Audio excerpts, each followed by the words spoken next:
on the shores of lovely Lake Kathleen in the Yukon Territory, very close to the state of Alaska. And we're here amongst what is called the Klawati Mountains.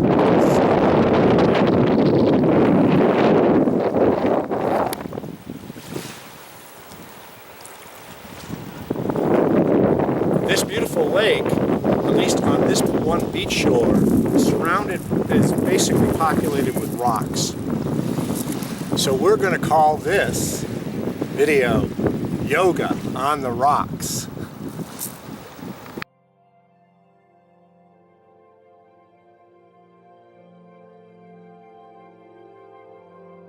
The word yoga is Sanskrit. It means to bind or join.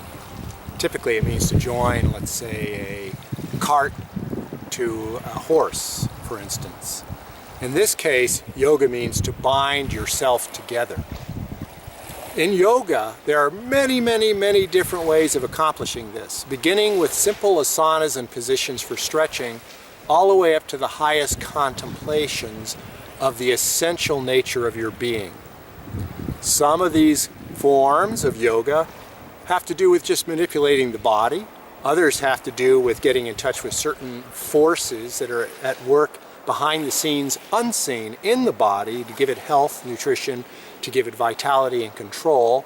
Others have to do with overcoming tendencies in the emotional nature which are destructive of a person's well-being and health. Others have to do with properly disciplining the mind so the mind doesn't stray unnecessarily and easily be distracted by the world around us. And finally, the highest forms of yoga have to do with the real form of yoga, which is to bind the person in consciousness of form with the highest aspects of the self. What we're going to do here is just demonstrate some simple positions. In yoga they're called asanas. I don't really call them asanas because these are all basically forms I personally have learned to do over the years working in the martial arts. So if you strictly want to practice yoga in terms of the Hindu tradition and in terms of India, you'd literally have to go to India and find a tradition of asanas that is basically been passed down for many thousands of years. As we mentioned earlier, yoga means to bind. Now I'm going to specifically do a kind of yoga that works for me to help bind what is known as, to us, as the abdo to the subdo. The abdo is a fine network of forces that exist inside the body. Scientists would describe many of these forces as being the various bonds that exist on different levels of particularized substance. For instance, there's the strong nuclear force that binds the nucleus of the atom together. There is the weak nuclear force which prevents electrons from falling into the nucleus and thereby releasing energy and destabilizing the nucleus as identity, as a unity. There are the electromagnetic force, which includes things like electrons orbiting around the nucleus of an atom, and then there are the intermolecular forces which allow electrons to bond with electrons in other shells of atoms in order to form molecules. These molecules can be tremendously complicated, huge long chains, and they typically exist within the cellular structure of your body, your corporeal nature. Meanwhile, there are other bonds that exist between the water and the fluids inside your physical body, which basically flows through your whole system in channels, and it creates what are hydrological forces that allow all your cells to work together. And of course, there are bonds in the blood, there are bonds inside your nervous system. There are a myriad of what we would call purely physical bonds that exist in your body that give your physical body integrity. That is what we call the abdo of your body. The forces, not the stuff you see, but the forces that hold together what you see. This is a simple center stretch, often used in the martial arts to get the legs to kick higher. But I'm not using it for that purpose. I'm basically putting stresses and strains on my body in order to be able to stretch out the tissues in my legs and elsewhere in my body so that they can come back together again in a more relaxed state. When they come back together again in a relaxed state, the abdo forces, the various molecular forces that exist within the body, will more closely match what we might call the divine or spiritual or etheric format of the body.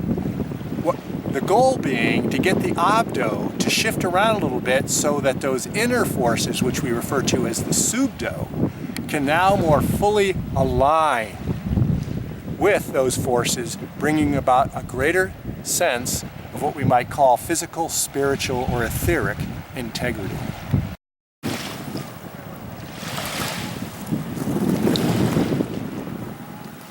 Virtually any stretch can be used in order to first stretch out the tissues and the relationships between cells in the body, and then to relax them once the stretch is completed. Ideally, you'll stretch for maybe 60 seconds. I use 16 breath cycles typically for a given stretch position or asana. And then I might shift to another one which is perfectly symmetrical to the last one, left to right or right to left. This allows the other side that's been stretched to relax, which enables the cellular and molecular bonds to more closely match the prototype of what is perfect health for the body, known as the subdo. By the way, the word subdo is Latin. It means that which subjugates. The word abdo is basically an extrapolation of that word, which means that which is subjugated. No one should think of this subjugation as being a tyranny. In no way does the subdo tyrannize the abdo. They work together to complement one another in order to create as much health as is possible for any given human being at any stage of their life.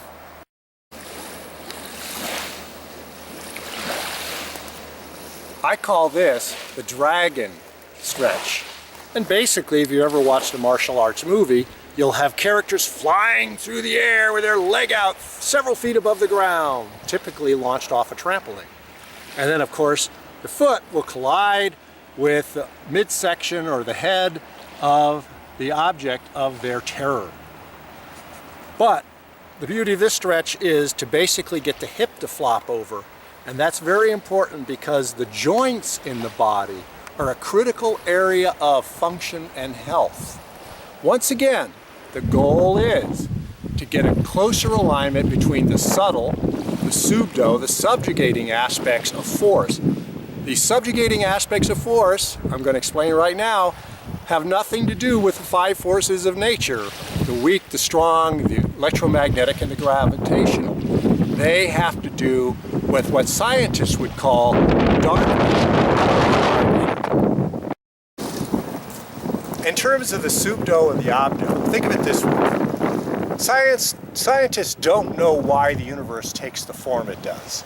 All their mathematical computations basically describe the universe after the point of the Big Bang as being just a large balloon that's completely homogeneous in structure. But the universe is far more complicated than that. It's very chaotic. And the universe's chaotic shape cannot be explained mathematically. What we propose here is that the subdo of the universe is what gives shape to the abdo of the universe. All that matter that came out of the Big Bang adhered or coagulated or somehow managed to bond up with another set of forces, which we call dark matter and dark energy, in order to give the universe its chaotic but beautifully fluctuating over time topology.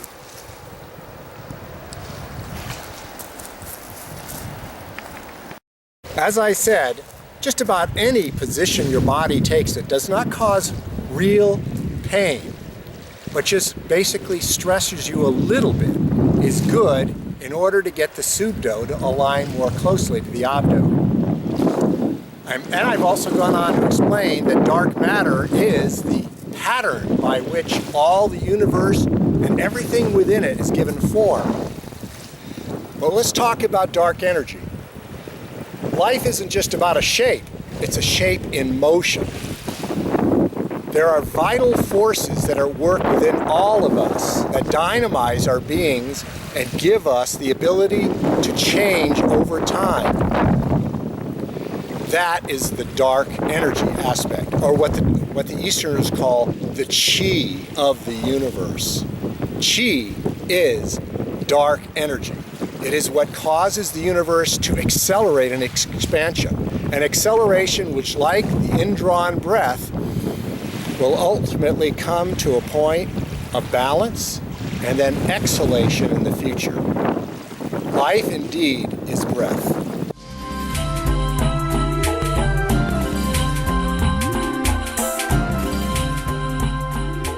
In terms of the martial arts, I usually use some kind of stretch routine to prepare for some kind of martial arts activity. That activity has to do with what are called forms, martial arts forms. And these forms are basically motion rather than being in static positions. And of course, in the martial arts, the motions you take tend to either be defensive or to be aggressive in nature. In most martial arts, those forms are very hard, very angular. But what I try to do with my martial arts forms is to become round. So therefore, even though I've studied Tai Kwon and Shotokan Karate, I tend to do them in a manner that's more consistent with Tai Chi, which is slower, which places more emphasis on the breathing and the consciousness, and therefore is not meant to be aggressive in any way. So I'm going to do some of my forms now, simply because I want to make sure I don't lose them. When we're traveling, forms are very easy to forget, because when you're at home, you have the same situation over and over again. It's like water off a duck's back to do a form. But every place we go is different, and all those different settings affect the mind's ability to retrieve a long string of data from the temporal lobes where you've saved all the practices that you do in the martial arts. There are probably hundreds of different martial arts forms, but they all have one thing in common. The forms start simple and they get more complicated until you basically master 12 forms, and those 12 forms are the steps that you might take in order to achieve what you would call a black belt level of mastery. Now, I myself do not have a black belt, but I have learned 12 forms plus a 13th, which is the Tai Chi form, and those are the ones we want to capture here on video for future reference. All good martial arts practitioners usually start by honoring the space in which they're going to do the workout. So we define our space, we do a bow in, then we come to the center of our space. At which point, you might go through some kind of ritualistic form in order to center your consciousness. What I'm doing right now is just something I've evolved over decades of doing the martial arts. This first position is a position for grounding. And typically I do 4 cycles of breath, where 4 represents grounding in form, symbolically.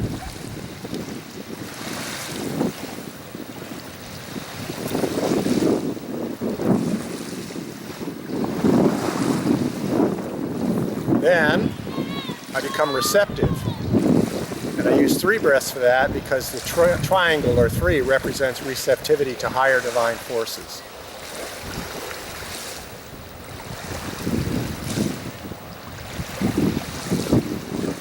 Finally, I acknowledge the merger of both the higher and the lower forces.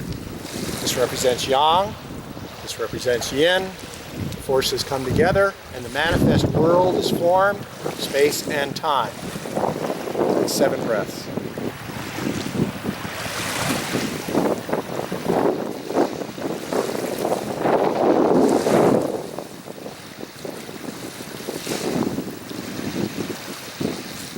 This is the first form, Tai Kwon Do.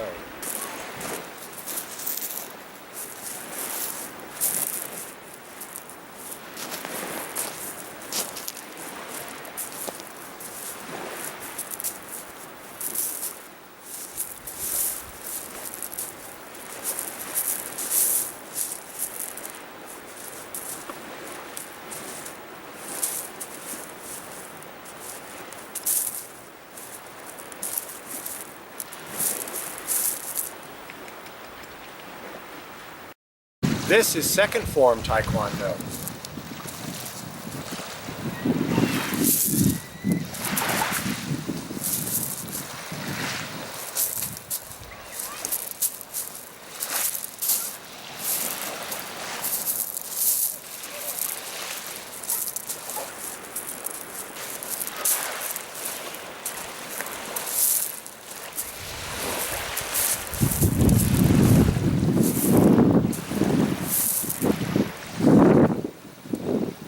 Each form begins with a bow in and then concludes with a bow out. Here we have third form Taekwondo.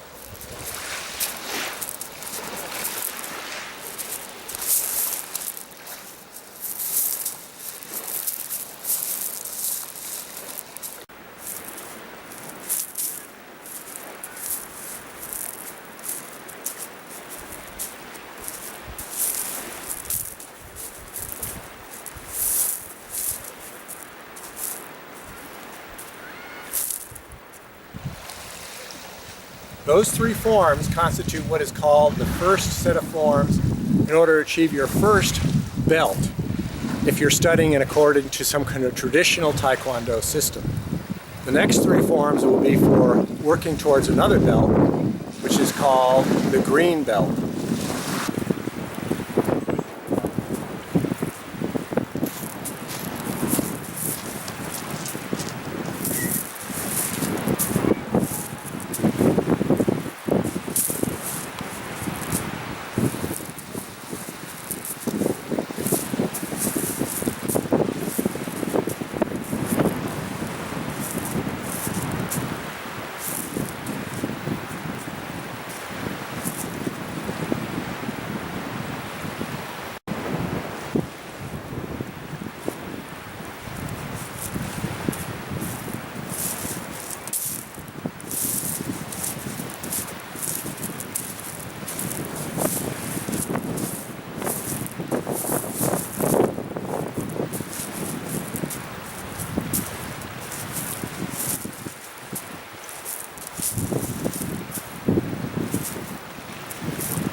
Next form is a series of forms of Shotokan karate.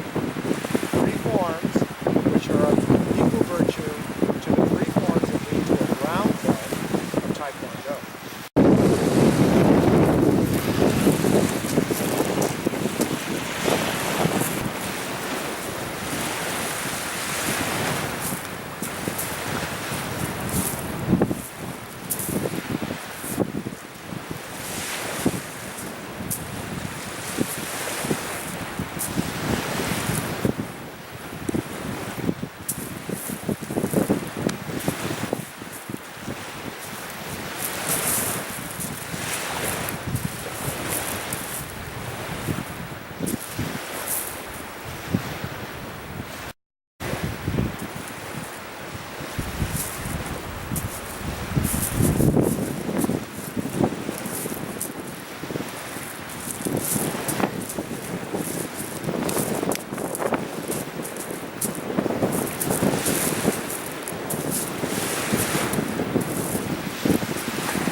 Final three forms are a mix of Shotokan and Taekwondo and an original form to conclude. They basically are the ones that lead to black belt level of competency.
Well, I think I did those forms a little harder than I hoped. I wanted to make it a little more rounder and a little slower. But the breeze is blowing and the waves have a certain rhythm. There's a sound off the trees. All those contribute to the vibratory patterns of any environment you're in. Chill in the air, all of those things maybe do the forms a little harder than I'd recommend somebody do it in if they were just doing it for health maintenance. What I'm going to finish now is the most complicated form. It's the general Chen form of Tai Chi. I will certainly do it faster than any Chinese Tai Chi practitioner can do it. And it's the kind of energy level that I've only experienced one time where it really was the fluidity of the most graceful form of martial arts, and that was done in a group session decades ago. I don't think I'm going to be able to replicate it here.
This concludes a mix of yoga and the martial arts, which are completely compatible.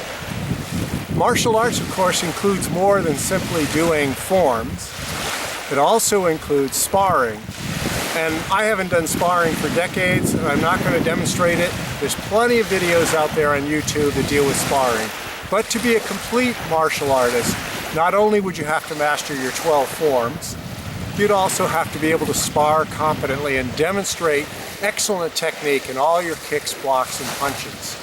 Now, keep this in mind. The martial arts has traditionally been more about philosophy, more about discipline, more about the art than it has been about self-defense. Don't let all those kung fu and Japanese movies fool you. It's really something anybody can and should do to develop the heart of the warrior, if not the fists and the feet. Thank you.